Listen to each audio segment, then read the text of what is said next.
साक्षी अनासने yes Marathi news मध्ये आपलं स्वागत। आता पाहूया एक स्पेशल रिपोर्ट। तळेगाव दिंडोरी ते इंदोरी रस्त्याची लागली वाट, शेतकरी संतप्त।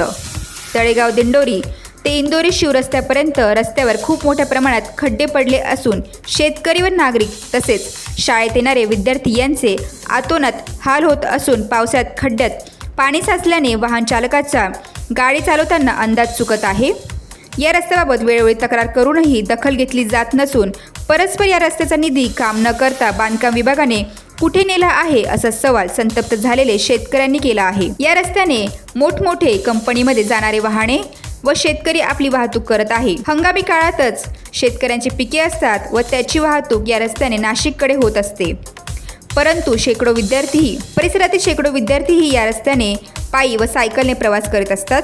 या रस्त्यावर एवढे मोठे खड्डे झालेले आहे की त्या खड्ड्यात भात लागवड करावी लागेल असाही इशारा या शेतकऱ्यांनी दिला आहे। या रस्त्याचे काम व खड्डे न बुजवल्यास येणाऱ्या विधानसभा निवडणुकीत आम्ही मतदानावर बहिष्कार टाकणार असल्याचे परिसरातील शेकडो शेतकरी यांनी लोकप्रतिनिधी व बांधकाम विभागाला इशारा दिलेला आहे। येस मराठीसाठी तालुका प्रतिनिधी दिंडोरी।